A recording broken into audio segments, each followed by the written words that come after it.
अमेरिकेचे moon mission Artemis 2 च्या काही रोचक गोष्टी. माझे प्रिय छोटे लहान मित्रांनो, तुम्हाला माहीत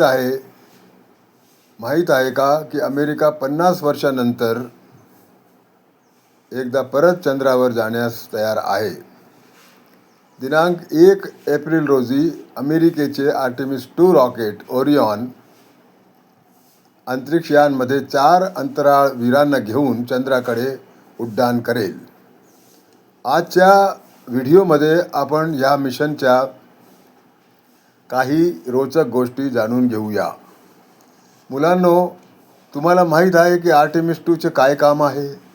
आर्टेमिस 2 एक अत्यंत शक्तिशाली रॉकेट आहे जो की ओरियॉन अंतरिक्षयानला अंतराळाच्या कक्षेत स्थापित करेल.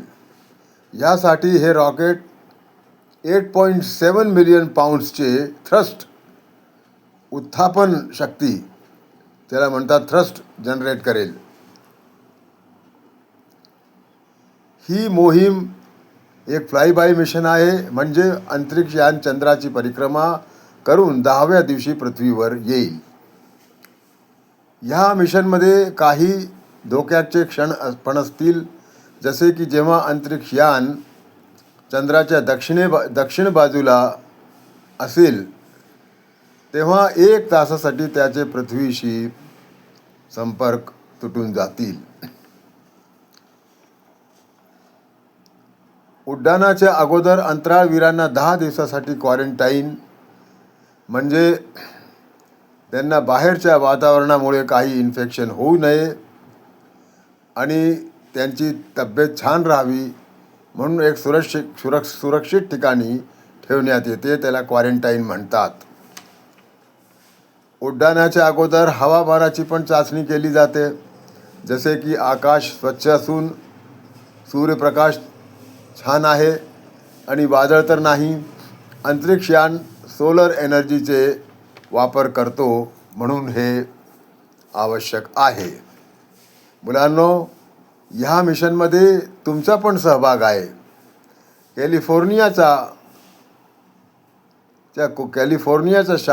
एका शाळेच्या 2री कक्षाच्या मुलांनी या अभियानासाठी एक झिरो ग्रॅव्हिटी इंडिकेटर बनवले आहे, जे अंतराळात ग्रॅव्हिटीची माहिती पुरवेल. आणि हे जे इंडिकेटर आहे हे अंतराळवीर त्यांच्याबरोबर घेऊन जाणार आहे. या अभियानात अंतराळवीर चंद्राच्या कक्षेतून पृथ्वी उगवतानीचे दृश्य पाहू शकतील, जसे आपण सूर्य उगवताना बघतो. मित्रांनो, बाकी बरीच माहिती मी अगोदरच्या व्हिडिओमध्ये दिली आहे, तुम्ही ते बघू शकता. मित्रांनो, हे मिशन अमेरिकेसाठी अत्यंत तातडीचे आहे, कारण की अनेक देश चंद्रावर वर्चस्व मिळवण्यासाठी प्रयत्न करीत आहे आणि चीन त्यांच्यापैकी प्रमुख स्पर्धक मानला जातोय. हे अतिशय बहादुरीचे काम आहे आणि आम्ही अंतराळवीरांच्या यशस्वी होण्यासाठी आणि सुरक्षित पृथ्वीवर येण्यासाठी प्रार्थना करतो. धन्यवाद.